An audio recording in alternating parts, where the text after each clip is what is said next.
प्यारे बच्चों, previous video में मैंने आपको क्लासिफिकेशन ऑफ सोयल करवा दिया था, ठीक है।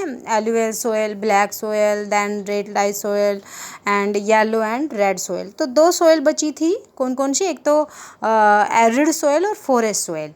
तो आज हम उनके बारे में डिस्क्राइब करेंगे, देन हम सोयल कंजर्वेशन की बात करेंगे। तो या उसके बाद ये कंप्लीट हो जाएगा चैप्टर। तो चलो वी स्टार्ट नाउ। बच्चों, आज हम टुडे ये वाली सोयल करेंगे, ये desert soil. Okay, we will describe about desert soil. तो सबसे पहले डेजर्ट सोयल का जो कलर होता है वो रेड होता है। देखो बच्चों, हमारी ह्यूमन बॉडी में सारे मिनरल्स होते हैं, ठीक है ना। देखो, कैल्शियम भी होता है, आयरन भी होता है, मैग्नीशियम भी होता है, पोटेशियम होता है। और इसी वजह से हमारी जो ह्यूमन बॉडी जो मशीनरी है वो काम कर रही है।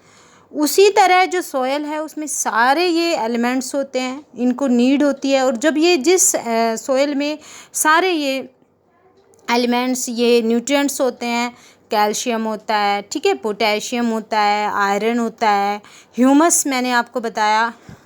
ह्यूमस जो होता है वो सोयल को काफ़ी फर्टाइल बनाता है। तो ह्यूमस नेसेसरी है सोयल में। तो उसी तरह जिस मिट्टी में ये सारे तत्व है, ये सारे न्यूट्रिएंट्स है, वो काफ़ी फर्टाइल है। ओके, तो today we will study about desert soil. सबसे पहले तो डेजर्ट सोयल क्या होती है? देखो, हमारे इंडिया में एक हॉट डेजर्ट है, एक कोल्ड डेजर्ट है, ठीक है। हॉट डेजर्ट के बारे में शायद आप सबको पता है, वो इंडियन डेजर्ट यानी थार का डेजर्ट है। और वो राजस्थान में, मेनली राजस्थान में सिचुएटेड है। लेकिन उसका कुछ पार्ट, थोड़ा सा पार्ट वो फैल फैल के अभी एक्सटेंडेड हो रहा है। एक्सटेंडेड का मतलब है कि भाई एयर जैसे ब्लॉक करती है तो जो सैंड है वो एयर के साथ आती है और वो फैलता ही जा रहा है, फैलता ही जा रहा है डेजर्ट। और उसके लिए शेल्टर बेल्ट लगाई है, ट्रीज़ की शेल्टर बेल्ट, ताकि उसकी एक्सटेंशन को रोका जा सके। तो आज हम हमारे दो, एक तो डेजर्ट मैंने बताया hot desert, and the second one is cold desert. वो हमारे कहाँ पर है? लद्दाख में है कोल्ड डेजर्ट। वहाँ पर मिनिमम टेम्परेचर है, ठीक है, और हॉट डेजर्ट में मैक्सिमम टेम्परेचर है। जैसलमेर में तो समर सीजन में 50 अबव टेम्परेचर चला जाता है। तो हमें वो डेजर्ट के बारे में आज नहीं पढ़ना, हमें तो केवल वहाँ की सोयल के बारे में पढ़ना है। पहली बात मैं आपको क्लियर ये कर देती हूँ कि डेजर्ट सोयल को अगर कहीं से ह्यूमिडिटी मिल जाए, कहीं से रेनफॉल मिल जाए, तो वो काफ़ी फर्टाइल सोयल होती है। उसमें सारे वो न्यूट्रिएंट्स होते हैं जो एक सोयल में होने चाहिए, ठीक है बच्चों। तो अब क्या है कि डेजर्ट सोयल में सारे न्यूट्रिएंट्स होते हैं, ऑलमोस्ट न्यूट्रिएंट्स होते हैं। क्यों होते हैं? रीज़न क्या है? रीज़न ये है कि वो रॉक्स को वीदर्ड होके बनी है। और जितनी भी दुनिया के मिनरल्स हैं वो they are found in rocks. Mainly source तो रॉक्स ही है उनका, क्योंकि वो रॉक्स से टूट कर बनी है, रॉक्स वीदर्ड हुई है, तब जाकर वो सोयल बनी है। तो इसलिए उसमें सारे ऑलमोस्ट न्यूट्रिएंट्स होते हैं। किसकी कमी है? सिर्फ ह्यूमिडिटी की, रेनफॉल की। अगर मतलब आई मीन टू से कि राजस्थान की जो सोयल है वो फर्टाइल है, लेकिन वहाँ किस चीज़ की कमी है? वहाँ रेनफॉल की कमी है, ठीक है। तो इस मिट्टी का जो कलर होता है वो कैसा होता है बच्चों? रेड कलर की, रेड और ब्राउन कलर की होती है। रेड मैंने आपको बताया था कि जब मिट्टी में आयरन की होती है और आयरन से उसका कांटेक्ट जब वाटर से होता है तो मिट्टी का कलर कैसा हो जाता है? रेड। और जलयोजन की प्रक्रिया यानी हाइड्रेशन के कारण मिट्टी का रंग कैसा हो जाता है बच्चों? पीला। तो ये भी एक एमसीक्यू क्वेश्चन बन के आता है कि मिट्टी का लाल जो कलर है वो किसकी वजह से होता है? मिट्टी में उपस्थित आयरन ऑक्साइड की उपस्थिति के कारण, आयरन की जो मिट्टी में आयरन मतलब लोहो की उपस्थिति के कारण। और जो लोहो की जब कांटेक्ट वाटर से होता है तब जाकर उसका लाल कलर हो जाता है। सेकंड एमसीक्यू क्वेश्चन बनकर आता है कि मिट्टी का पीला कलर किसकी वजह से होता है?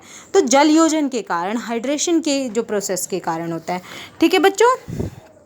तो ये मिट्टी कैसी होती है? सैंडी होती है, रेतीली होती है, और साल्टी होती है, लवणीय भी होती है। अब ये लवणीय क्या होता है?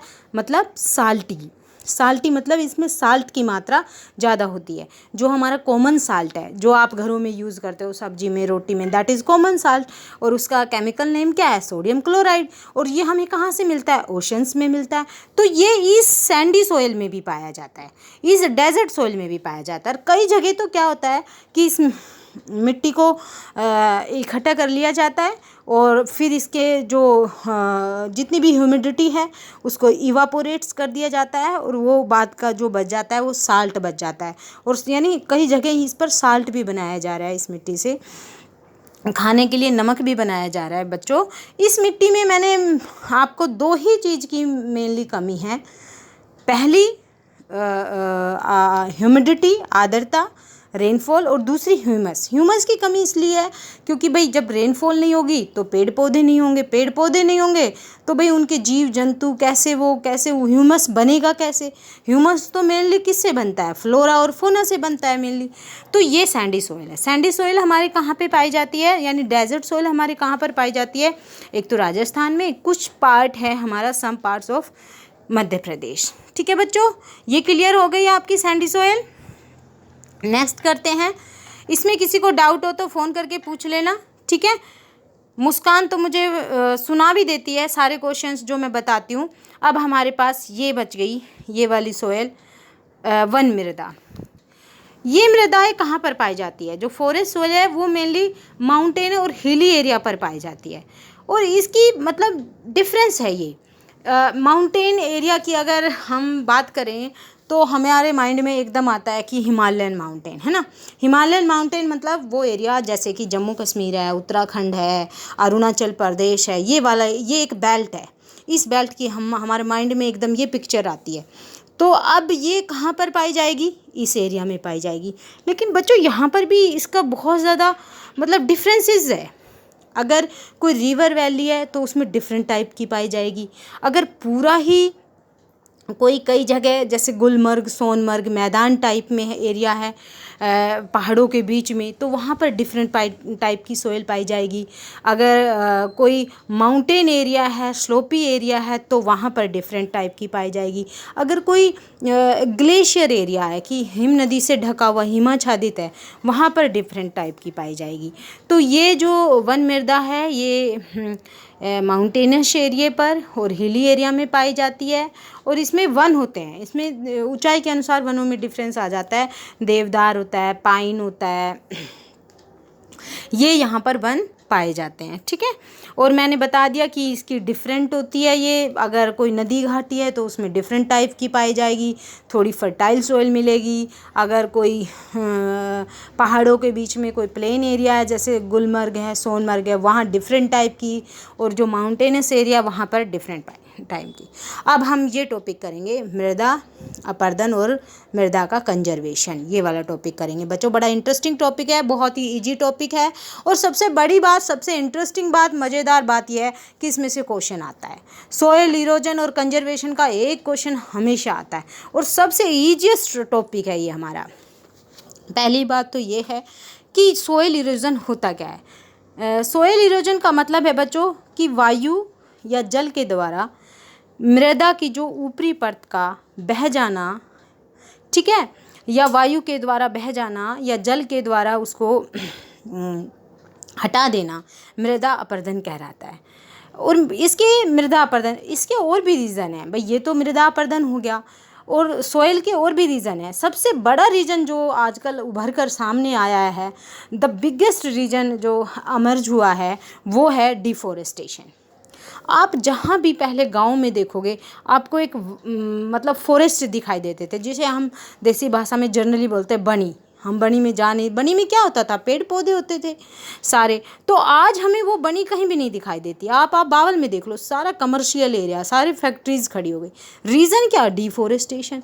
डिफॉरेस्टेशन, पेड़ों को काट दिया। पेड़ जो है, पेड़ों की जड़ें जो होती हैं, रूट्स जो होती हैं, वो मिट्टी के पार्टिकल्स को जकड़े रखती है। कितनी तेज़ बारिश आए, जल्दी से वो पार्टिकल्स सेपरेट नहीं होते, हवा उनको उड़ा कर नहीं ले जा सकती। इसका मतलब है अगर पेड़ पौधे हैं तो मृदा अपरदन, सॉइल इरोजन नहीं होगा। क्यों? क्योंकि पेड़ों की जो जड़ें हैं वो मिट्टी के पार्टिकल्स को जकड़े रहती हैं। तो सबसे बड़ा रीज़न जो हमारे मृदा का है वो डिफोरेस्टेशन है मानवीय क्रियाओं में। दूसरा ओवरग्रेजिंग। ओवरग्रेजिंग क्या है? अति पशुचारण, कि खुले में पशु घूमते रहते हैं, मिट्टी को, पशुओं के जो खुर होते हैं पैर में, वो मिट्टी को ढीला कर देते हैं। और जब भी हवा चलती है या बारिश होती है तो अपर मोस्ट जो लेयर है वो क्या कर जाती है, या तो डिफ्लेयर हो जाती है, उसके साथ उड़ जाती है, या फिर पानी के साथ बहकर चली जाती है। तो यहाँ पर ये रीज़न हो गया। यानी अगर हम क्वेश्चन यहाँ पर ये बनकर आता है कि भाई सॉइल इरोजन के रीजंस क्या है, मृदा अपरदन के कारण क्या है। तो पहला मैंने बताया डिफोरेस्टेशन, मतलब वनों की कटाई, वनों उन्मूलन। सेकंड मैंने बताया ओवरग्रेजिंग, अति पशुचारण। तीसरा मैंने माइनिंग भी बहुत मेजर रोल प्ले कर रही है आजकल। माइनिंग में क्या होता है कि हमें कोई भी मिनरल है, फॉर एग्जांपल हमें आयरन मिला तो हम मिट्टी को खोदेंगे। आयरन कोई ऐसी जादू की तो है नहीं कि अपने आप अंडरग्राउंड से, भूगर्भ से निकलकर हमारे सामने आ जाएगा कि हाँ भाई मैं आयरन हूँ और यूज़ मी। ऐसा तो नहीं है। आयरन को निकालने का बड़ा ही कॉम्प्लिकेटेड प्रोसेस है। सबसे पहले ज़मीन को खोदना पड़ेगा, देन कई तो इतनी गहराई पर मिलते हैं कि निकालने का खर्चा ज़्यादा, मतलब एक्सपेंडिचर तो ज़्यादा हो जाता है और प्रॉफिट कम होता है, तो वो निकाल भी नहीं पाते। कई तो ऐसे टेक्नोलॉजी की कमी से निकाल ही नहीं पाते। तो माइनिंग में हमें मिट्टी को खोदना पड़ता है और वो खुदी हुई मिट्टी तुरंत हवा के साथ बह जाएगी, पानी के साथ बह जाए, हवा के साथ बह जाएगी, हवा के साथ उड़ जाएगी और पानी के साथ बह जाएगी। तो उसमें वो सॉयल इरोजन है। तो ये फैक्टर्स हैं जो सॉयल इरोजन में अपना रोल प्ले करते हैं। ये तो हमने सॉयल इरोजन की बात की, ठीक है। हमने कौन कौन से रीजंस बताए। The first one is deforestation, the second one is overgrazing, third क्या था मैंने बताया, माइनिंग, और दूसरा मैन्युफैक्चरिंग ये है कि कोई भी उद्योग स्थापित करने के लिए, एस्टेब्लिश करने के लिए हमें फॉरेस्ट को क्लियर करना पड़ेगा। हमने फॉरेस्ट तो क्लियर किए, वहाँ पर उद्योग कंपनियाँ स्थापित कर दी, लेकिन उसका साइड इफ़ेक्ट्स तो काफ़ी समय बाद दिखाई देगा कि हमने वनों को नष्ट कर दिया। तो ये सारा रीज़न हमारे सोइल इरोजन के रीजंस हैं, ठीक है बच्चों। ये टॉपिक क्लियर हो गया। अब हम इनकी कंजर्वेशन की बात करेंगे। कंजर्वेशन में हमारा क्या होगा कि सोइल की उसको सुरक्षित करना, उसका संरक्षण करना। कैसे, क्या रीज़न है। अब मैंने आपको एक बात बताई थी, कंजर्वेशन का टॉपिक कहाँ है। हाँ बच्चों, तो ये इसमें साफ देखो लिखा हुआ है कि जो विंड है वो सोइल इरोजन करती है, ठीक है। ये ग्लेशियर करती है और जल करता है, यानी ये सब अपना सोइल इरोजन में रोल प्ले करते हैं। कई बार तो क्या कहता है ये कि भाई बहता हुआ जल, बहुत तेज़ गति से बहता हुआ जल, जो छोटे छोटे क्ले होते हैं, मृदाओं को काटते हुए गहरी नाली बना देता है, और इन नालियों को हम क्या कहते हैं, अवनालिकाएं। और ये अवनालिकाएं सबसे ज़्यादा कहाँ पर बनी है हमारी, ये अवनालिका सबसे ज़्यादा चंबल बेसिन में बनी है। चंबल रिवर है, वहाँ पर बहुत तेज़ गति से जल बहता है तो गहरी नालियाँ बन जाती है, और उसे उत्खात भूमि या बैडलैंड कहते हैं। अब यहाँ पे एक MCQ क्वेश्चन आपके सामने आया कि उत्खात या बैडलैंड जो है भूमि के लिए कौन सी रिवर फेमस है, तो वो चंबल बेसिन प्रसिद्ध है। चंबल बेसिन दूसरा डाकू के लिए भी बहुत फेमस है। डाकू वगैरह बहुत रहते हैं चंबल बेसिन में, ठीक है। और ये सारा आपका, और कई बार पूरी सीट की सीट फ्लो करती है, अपर लेयर बह जाती है पानी के साथ, ठीक है। अपर मोस्ट लेयर जो मैंने बताई थी प्रोफाइल में, जो सबसे मोस्ट फर्टाइल लेयर है वो फ्लो कर जाती है, तो उसको हम क्या कहते हैं, उसको हम कहते हैं सीट इरोजन। अब ये तो हमारे सारा का सारा क्या हो गया, हमारा सॉइल इरोजन हो गया। अब हमें सॉइल को बचाना कैसे है, उसका कंजर्व कैसे करना है, तो हमें जो हमने लिखा था कि जो रीजंस थे कि भाई डिफोरेस्टेशन में हमें कहा भाई वनों की कटाई, तो हमें क्या करेंगे, इसका ऑपोजिट वृक्षारोपण करना चाहिए। पशुचारण को हमें लिमिट लगाना चाहिए, लिमिटेशन होनी चाहिए, उसको मतलब उसको सीमित करना चाहिए। दूसरा खनन के जो है वो भी एक लिमिटेशन में हो, मतलब ओवर माइनिंग ना हो। तो ये सारे उल्टे फैक्टर लिख देंगे। ये हमारे सोइल कंजर्वेशन का टॉपिक कंप्लीट हो गया। फर्स्ट चैप्टर ज्योग्राफी के मैंने जितनी भी वीडियो बनाई है 7-6 कंप्लीट चैप्टर कर दिया है बच्चों। ओके बच्चों, बेस्ट ऑफ लक, खूब पढ़ाई करो, खूब पढ़ाई करो।